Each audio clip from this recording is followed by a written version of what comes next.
You are dialed in to the CS Podcast with your host, Chris Shanafelt. Welcome to another episode of the CS Podcast presented by the UC NFL Draft Bible. I am your host, Chris Shanafelt, and we are exactly 2 weeks away from the big dance taking place at the Roosevelt University Auditorium in the beautiful city of Chicago, Illinois. And earlier this morning, we had a huge blockbuster trade that went down in which the Tennessee Titans dealt the number 1 overall pick, as well as a 4th and a 6th round pick to the Los Angeles Rams for the 15th overall pick, 2 2s, a 3rd, and next year's 1st and 3rd round picks. There's no way the Rams trade all that and don't take a quarterback. And joining the show now to discuss this and more is Jeff Risdon, at Jeff Risdon on Twitter, and he does a ton of great work over at Real GM as the lead NFL and NFL draft writer. He's also the editor over at Sideline Report, also the senior analyst over at Draft Breakdown, and, of course, you could hear him on ESPN 96.1 over in Michigan. And, Jeff, I really appreciate you calling in this afternoon.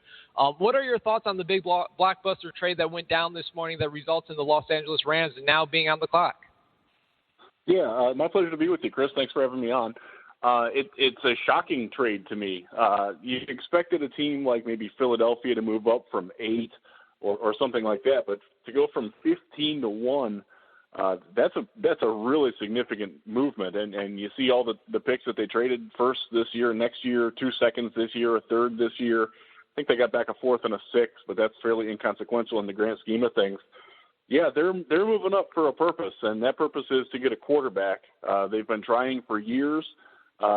They tried with Sam Bradford. It obviously didn't work out for a variety of reasons, and now it's time to try again. They're not going to go into this season with Case Keenum as their starting quarterback.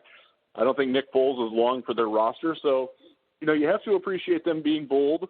They're moving to a new market. They're trying to sell themselves strong here. So it's an interesting decision for them. I'm not sold that it's the best decision for them. But if you're Tennessee, moving back from what they did, my God, you have to love what they did if you're a Titans fan. Mm-hmm. Yeah, no doubt about it. No doubt about it. I mean, I think I don't know. Me personally, I'm not really sold on really any of the quarterbacks. Especially up top. Taking number 1 overall. I personally wouldn't do it. Obviously, it is a quarterback-driven league, and the St. Louis Rams have needed a quarterback for quite some time now. No matter how many times Jeff Fisher was telling us, Case Keenum's going to be the starter.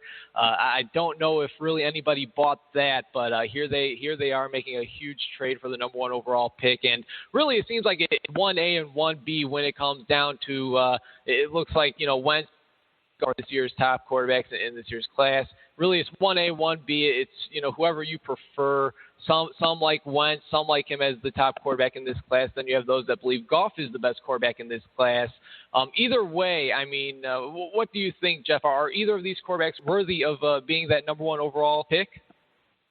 I don't think so, but then again, my team doesn't necessarily need a quarterback, so I'm not having the QB thirst like the Rams are, and they've had it for a very long time, and that does alter your perception of things. And Cleveland picking at number 2 is in the same boat. They have been desperate for a quarterback. They've tried 24 and counting since 1999, so they are going to go 1 and 2. And if you hit on it, it answers so many problems for you. But if you miss, and especially if you miss doing what the Rams just did, that sets your franchise back. I mean, their depth is going to go completely away. They can't restock any of the other positions. They have a lot of other needs on that team besides just quarterback. They've got an offensive line that's made of 5 right tackles. That's a problem that their new quarterback is going to have to face, whichever one it is, Goff or Wentz. I would feel better about taking Carson Wentz than I would Jared Goff. But at the same time, neither of those guys are in my top 10. I don't think Goff isn't even a first rounder for me. I didn't grade him out all that well. There's a lot of things that I just don't care for with his game. I do see the potential for it. And if he gets into the right system and has a good offensive line and some weapons around him, I think he can make it work. But, man, that's an awfully steep price to pay for the Rams. No doubt about it. And like you said, I mean, if it works out, great. again, it is a quarterback-driven league. You're not going to win without a quarterback. But if this does not work out, it's like man, you said, they're in a lot of trouble. So much trouble. How many quarterbacks do you see going in the first round 2 weeks from today? And does this Rams trade to the number 1 overall pick mean that we could see more quarterbacks going off the draft board earlier than we expect? I think it does, actually. I think this guarantees that another quarterback is going to go in the top 10. I think you're going to see 3. I don't think there's any way that San Francisco can stand pat now. And it sounds like they will have a deal worked out for Kaepernick. I don't know where yet, but I don't see him coming back. So they're going to need a quarterback because Blaine Gabbert, let's be real, he's not the answer. Certainly not for Chip Kelly. So I think they're going to go at a quarterback. And then I think you're going to see having a 5th year, if you're a first-round pick, you get 5 years on your contract. If you're a second-round pick, you only get 4. That means a lot for quarterbacks, both in terms of having developmental time to get them ready to go and also, money-wise. They're going to hit their second contract a little bit later. So that matters as well. So I think you're going to see at least 4 quarterbacks. I think Connor Cook is going to be a first-rounder. And it wouldn't shock me if a team that was really sold on Cardale Jones moved up into the bottom of the first to take him. I think that's crazy, but crazier things have happened. Christian Ponder and Jake Walker both went very high, and, man, I didn't have either one of those guys above a 5th-round pick. So you never know what you're going to get. The quarterback thirst is so real. Is there a quarterback in this year's draft that may go somewhere in the mid to late rounds, maybe a 4th, 5th, 6th-round draft pick? Is there a quarterback that may go somewhere in those later rounds that you're higher on than most? Yeah, I like Brandon Doughty out of Western Kentucky. I think people get down on him because he's overaged, and he is. But there's a lot of people that talk about his lack of arm strength. Well, he has a better arm on the outside deep throws and throws deep over the middle than Jared Goff does. So I don't necessarily get that. He does have some injury issues, but in terms of just actually being on the field, he's a pretty darn good quarterback. Now, he wasn't great when we saw him down in St. Pete. I thought he was probably only the 2nd or 3rd best player down there at quarterback. I love Vernon Adams. I could be biased there because he totally won me over down in Shrine game practices. Just fantastic performance in the game as well. When he's healthy, he showed at Oregon that he's a fantastic playmaking guy. He's probably not going to get drafted because he's small, but, man, there's something special with him, and I really hope that he gets a shot. And I like Jeff Driscoll as a developmental prospect. And, if you're a Florida fan, you think you're going to, throw something through a window when you hear that because he just wasn't very good there. But you saw a lot to like at Louisiana Tech, and he got good weapons around him there. He got into a scheme where he was comfortable. He's always had the athletic ability, and he finally started to put together a little bit. Give him a year or two behind an established quarterback and see what he can do, and that's a worthwhile 4th or 5th round investment for me. Okay, Brandon Doughty, Jeff Driscoll, and Vernon Adams. That's a guy that I'm really high on as well.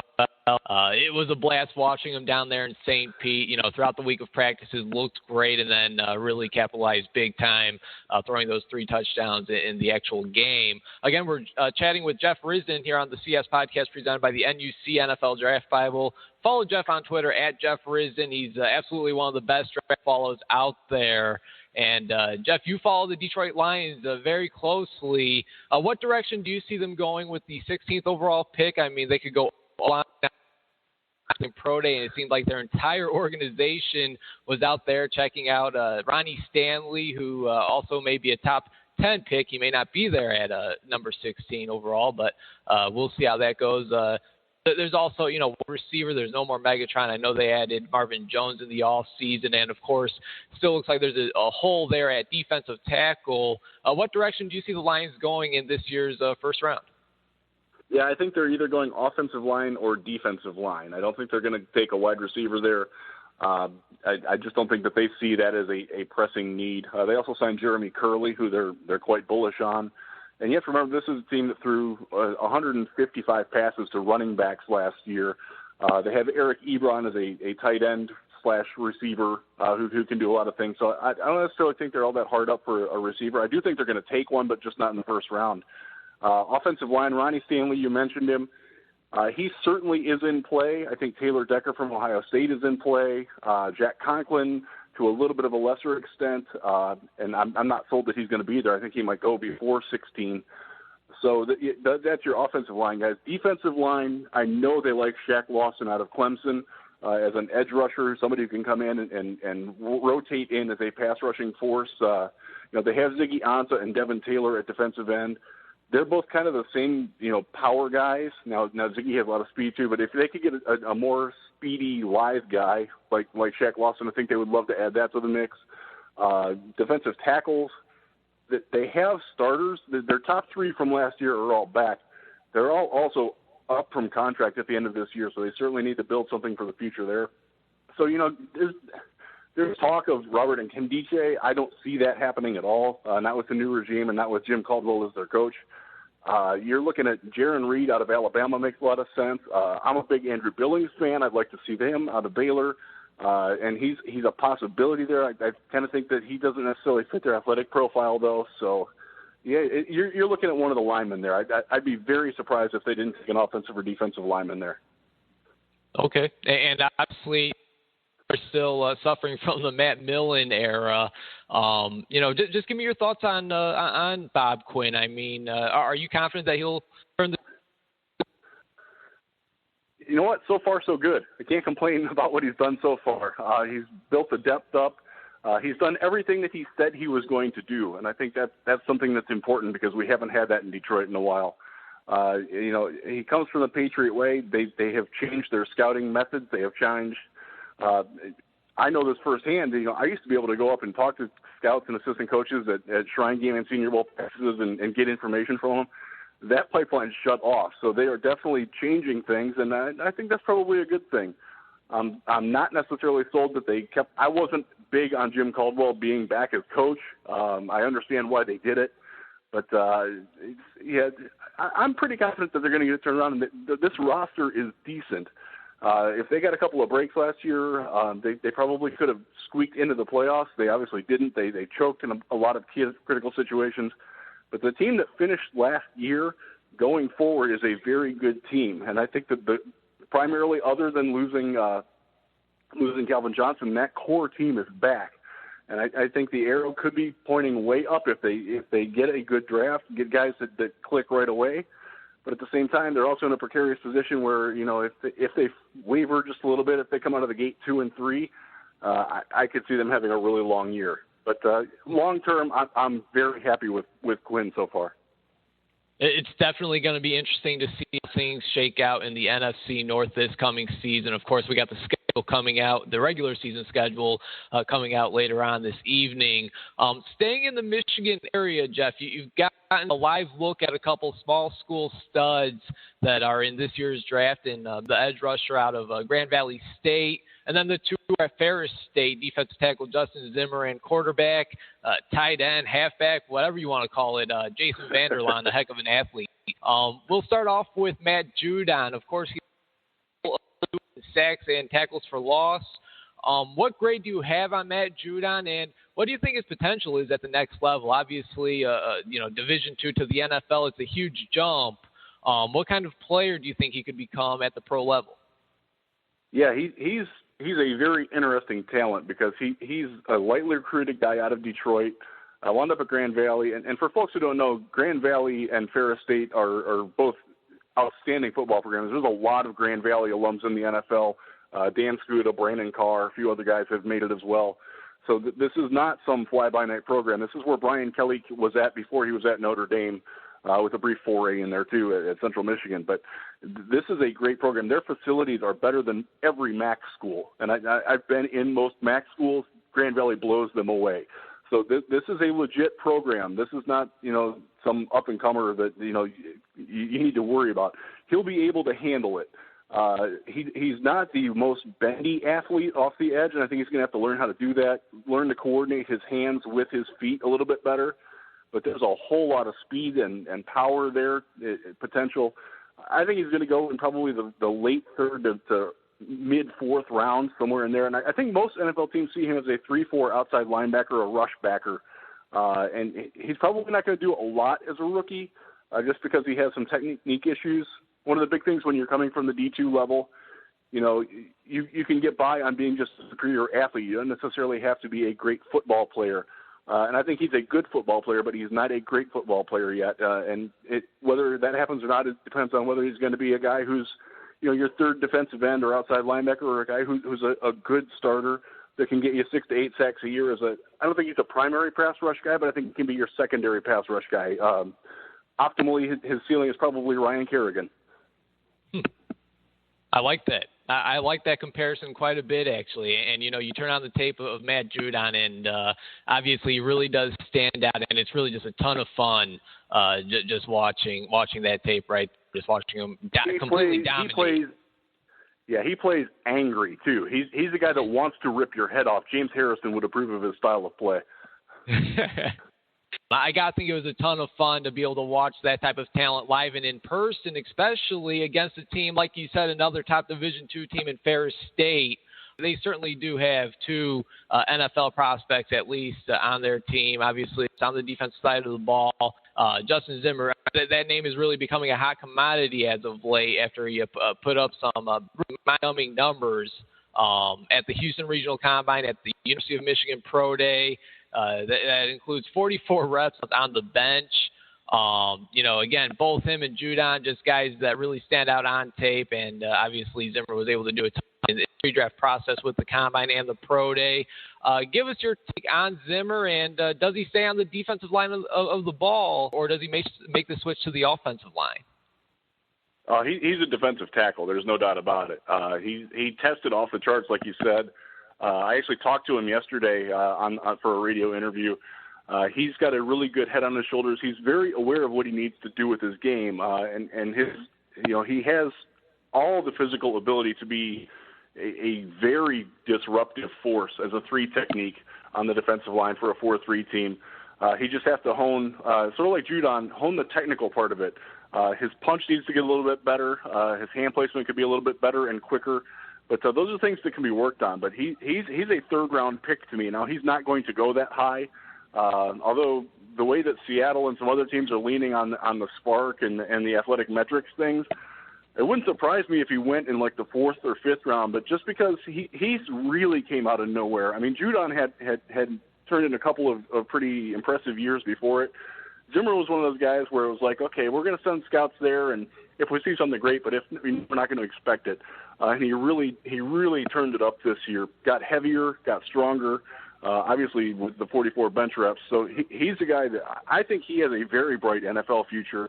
Again, he's going to have to learn some technical aspects, but man, pure power and quickness in his body at 302 pounds.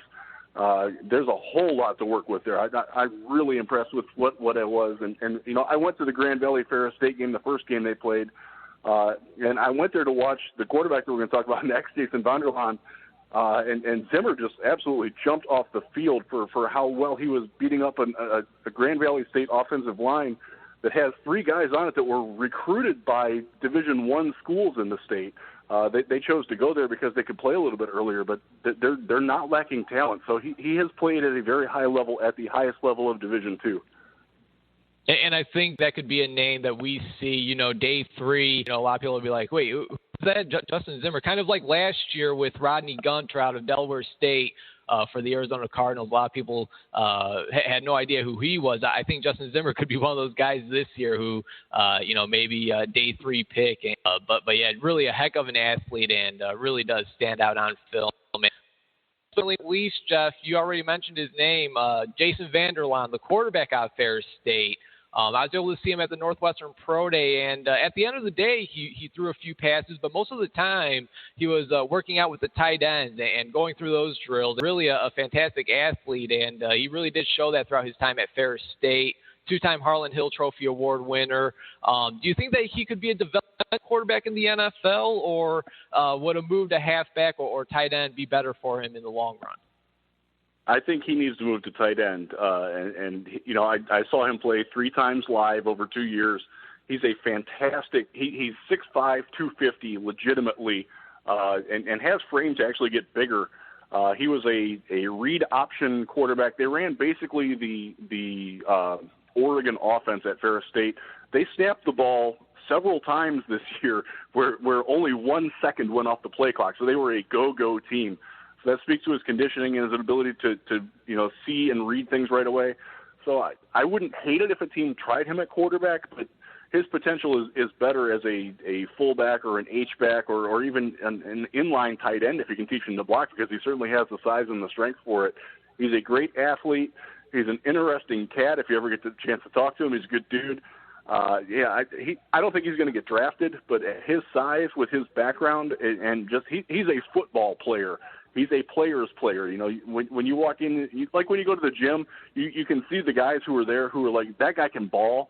You get that as soon as you see him, and that's not something that's all that common from the D2 level. So I'm rooting for him, but I really don't think he's a quarterback. As a quarterback, I actually broke it down a long time ago. If you Google it, me and him on Draft Breakdown, you'll find it where I scouted it.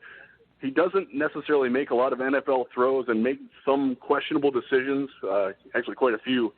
Got away with it because he had a lot of good talent around him. So, again, I root for him, but I think he needs to move positions.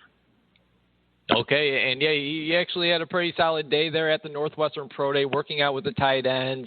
And like you said, a football player. I mean, the guy was born to play the game and really had a great career there at Fair State. Jeff, that's all I have for you. It was certainly a pleasure sharing at the Shrine game, and really do appreciate you sharing your insight with us this afternoon. Before I let you go, please let the listeners know where they could check out your work at. Yeah, like you said, I'm at Real GM. Go to the football part of the site. They have all the sports there. I do most of the football content there. I'm the editor at Sideline Report if you're in the Lions, although we do have a lot of scouting reports going up there, so I put scouting reports all over that. Draft Breakdown, I don't do the videos. I do a lot of writing for them. And you can find me at a few other places, too. I'm also on the air on 96.1 in Grand Rapids from 3 to 6. The schedule varies. I'm not their official host, but I'm in there a lot. So especially during draft season. So if you tune in during then, stream it along on iHeart, you can probably find me there too. All right. Thanks, Jeff. Hey, thanks so much, Chris.